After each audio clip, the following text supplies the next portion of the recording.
ನಮಸ್ಕಾರ ಸ್ನೇಹಿತರೆ, ಎಲ್ರಿಗೂ ಸಮನ್ವಿತ ಸವಿರುಚಿ ಯೂಟ್ಯೂಬ್ ಚಾನಲ್ಗೆ ಸ್ವಾಗತ. ಇನ್ನೇನು ಶ್ರಾವಣ ಮಾಸ ಶುರುವಾಗಿದೆ, ಸಾಲು ಹಬ್ಬಗಳು ಬರ್ತಾ ಇದೆ.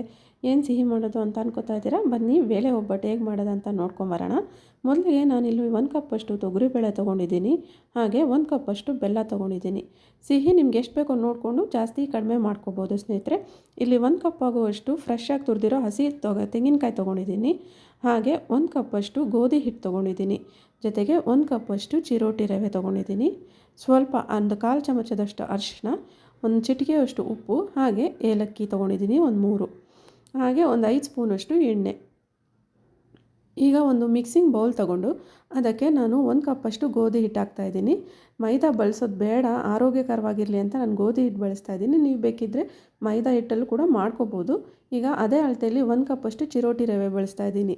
ಚಿರೋಟಿ ರವೆನೂ ಅಷ್ಟೇ, ನೀವು ಸ್ವಲ್ಪ ಜಾಸ್ತಿ ಅಥವಾ ಕಡಿಮೆ ಹೇಗೆ ಬೇಕೋ ನೋಡ್ಕೊಂಡು ಹಾಕೋಬೋದು ಸ್ನೇಹಿತರೆ. ಈಗ ಇದಕ್ಕೆ ಸ್ವಲ್ಪ ಅರಿಶಿನ ಪುಡಿ ಹಾಗೆ ಉಪ್ಪು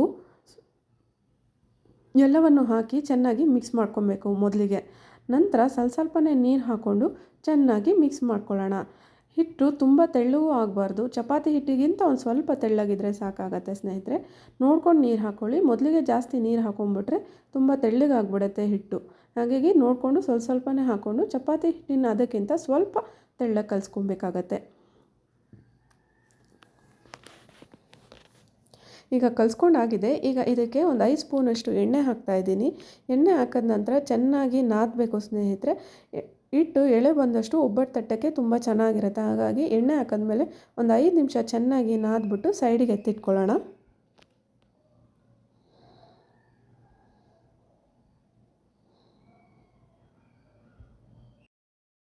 ನಾವು ಹೂರಣ ರೆಡಿ ಮಾಡ್ಕೊಳ್ಳೋಣ.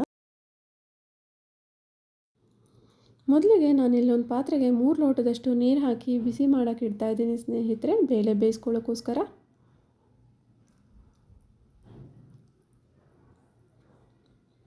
ಈಗ ನಾವೇನು ತೊಗೊಂಡಿದ್ವಿ ತೊಗರಿಬೇಳೆನ, ಅದನ್ನು ಒಂದು 2 ಸಲ ಚೆನ್ನಾಗಿ ತೊಳ್ಕೊಂಬರೋಣ.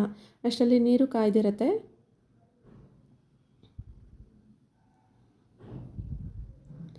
ಈಗ ನೀರು ಕಾಯ್ತಾ ಇದೆ. ಈಗ ಕಾಯ್ತಾ ಇರೋ ನೀರಿಗೆ ನಾವು ತೊಳೆದಿಟ್ಕೊಂಡಿರುವಂಥ ಬೇಳೆಯನ್ನು ಹಾಕಿ ಚೆನ್ನಾಗಿ ಬೇಯಿಸ್ಕೊಳ್ಳೋಣ. ಬೇಳೆ ತುಂಬ ನುಣ್ಣಗಾಗುವಷ್ಟು ಬೇಯಿಸ್ಕೊಳ್ಳೋ ಅವಶ್ಯಕತೆ ಇಲ್ಲ ಸ್ನೇಹಿತರೆ. ಒಂದು 90 ಭಾಗದಷ್ಟು ಬೆಂದರೆ ಸಾಕಾಗತ್ತೆ. ತುಂಬ ಬೆಂದೋಗ್ಬಿಟ್ರೆ ಹೂರಣ ತುಂಬ ತೆಳ್ಳಗಾಗ್ಬಿಡುತ್ತೆ. ಹಾಗಾಗಿ ಮತ್ತೆ ಅದನ್ನು ಬಿಸಿ ಮಾಡಿ ಗಟ್ಟಿ ಮಾಡ್ಕೋಬೇಕು. ಹಾಗಾಗಿ ಇದು ಒಂದು 90 ಭಾಗದಷ್ಟು ಬೆಂದರೆ ಸಾಕಾಗತ್ತೆ. ನೋಡಿಕೊಂಡು ನೋಡಿ, ಈ ಹಂತದಲ್ಲಿ ಬೇಳೆ ಇವಾಗ ಇದು ಬೆಂದಿದೆ, ಸಾಕು. ಇಷ್ಟು ಬೆಂದಿದ್ರೆ ಸಾಕಾಗತ್ತೆ ಸ್ನೇಹಿತರೆ. ಈಗ ಇದನ್ನು ಸ್ಟವ್ ಆಫ್ ಮಾಡಿಬಿಟ್ಟು ನೀರೆಲ್ಲ ಶೋಧಿಸ್ಕೊಂಬಿಡೋಣ.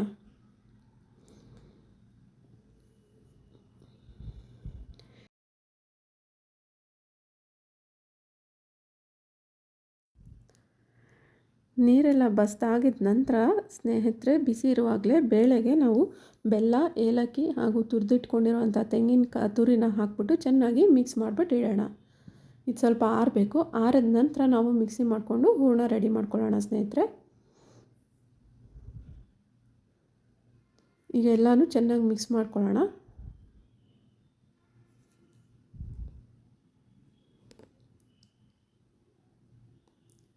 ಈಗ ನೋಡಿ, ಇದೆಲ್ಲ ಚೆನ್ನಾಗಿ ಮಿಕ್ಸ್ ಆಗಿದೆ. ಇದು ಸ್ವಲ್ಪ ಆರಬೇಕು. ಇದು ಸ್ವಲ್ಪ ತಣ್ಣಗಾದಮೇಲೆ ಒಂದು ಮಿಕ್ಸಿ ಜಾರ್ ತೊಗೊಂಡು ಸ್ವಲ್ಪನೇ ಹಾಕ್ಕೊಂಡು ನುಣ್ಣಗೆ ರುಬ್ಕೊಳ್ಳೋಣ.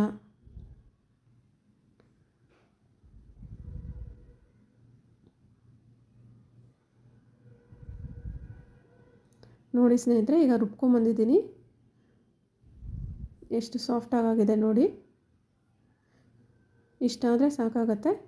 ಈಗ ಹಿಟ್ಟು ಚೆನ್ನಾಗಿ ನೆಂದಿದೆ, ಹೂರಣನೂ ರೆಡಿಯಾಗಿದೆ. ಬನ್ನಿ ಒಬ್ಬಟ್ಟು ತಟ್ಟೋಣ. ಈಗ ಒಬ್ಬಟ್ಟು ತಟ್ಟೋಕ್ಕೆ ನಾನಿಲ್ಲಿ ಎಣ್ಣೆ ಕವರ್ ಯೂಸ್ ಮಾಡ್ತಾಯಿದ್ದೀನಿ ಸ್ನೇಹಿತರೆ. ನೀವು ಬೇಕಿದ್ದರೆ ಬಟರ್ ಪೇಪರು ಅಥವಾ ಒಬ್ಬಟ್ಟು ತಟ್ಟೋಕ್ಕೆ ಪೇಪರ್ ಸಿಗುತ್ತೆ, ಅದನ್ನು ಬಳಸ್ಬೋದು. ನಾನಿಲ್ಲಿ ಸ್ವಲ್ಪ ಹಿಟ್ಟು ತೊಗೊಂಡು ಚೆನ್ನಾಗಿ ಕೈಯಿಂದನೇ ತಟ್ಕೊಂಡಿದ್ದೀನಿ. ಈಗ ಹೂರಣನ ತೊಗೊಂಡು ಅದರೊಳಗಡೆ ಇಟ್ಬಿಟ್ಟು ನೀಟಾಗಿ ತಟ್ಕೊಳ್ಳೋಣ ಸ್ನೇಹಿತರೆ ಒಬ್ಬಟ್ಟನ್ನ.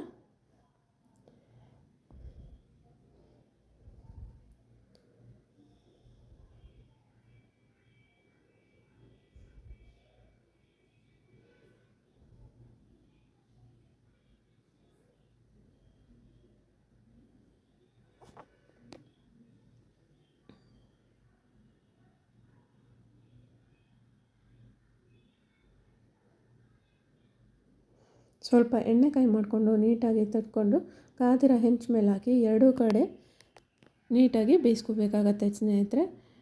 ಸ್ಟವ್ವು ಮೀಡಿಯಮ್ ಉರಿಯಲ್ಲಿ ಇಟ್ಕೊಂಡು ಬೇಯಿಸ್ಕೋಬೇಕಾಗತ್ತೆ. ತುಂಬ ಉರಿ ಜಾಸ್ತಿ ಕೊಟ್ಬಿಟ್ರೆ ಸೀದೋದಂಗೆ ಆಗಿಬಿಡುತ್ತೆ ಒಬ್ಬಟ್ಟು. ಹಾಗಾಗಿ ಮೀಡಿಯಮ್ ಫ್ಲೇಮಲ್ಲಿ ಇಟ್ಕೊಂಡು ಎರಡೂ ಕಡೆ ಚೆನ್ನಾಗಿ ಬೇಯಿಸ್ಕೊಂಡ್ರೆ ಒಬ್ಬಟ್ಟು ರೆಡಿ ಆಗುತ್ತೆ.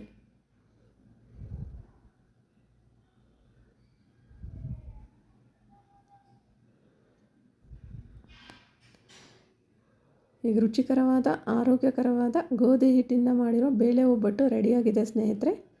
ಒಂದ್ಸಲಿ ಟ್ರೈ ಮಾಡಿ ಹೇಗೆ ಬಂತಂತ ಕಾಮೆಂಟ್ ಬಾಕ್ಸಲ್ಲಿ ತಿಳಿಸಿ. ಯಾರೆಲ್ಲ ನನ್ನ ಚಾನಲ್ನ ಸಬ್ಸ್ಕ್ರೈಬ್ ಮಾಡದೆ ನೋಡ್ತಾ ಇದ್ದೀರಾ, ದಯವಿಟ್ಟು ನನ್ನ ಚಾನಲ್ನ ಸಬ್ಸ್ಕ್ರೈಬ್ ಮಾಡಿ ನಿಮ್ಮ ಫ್ರೆಂಡ್ಸ್ ಆ್ಯಂಡ್ ಫ್ಯಾಮಿಲಿ ಜೊತೆ ಶೇರ್ ಮಾಡಿ, ಹಾಗೆ ಸಪೋರ್ಟ್ ಮಾಡಿ ಅಂತ ಕೇಳ್ಕೊತೀನಿ ಸ್ನೇಹಿತರೆ. Thank you for watching.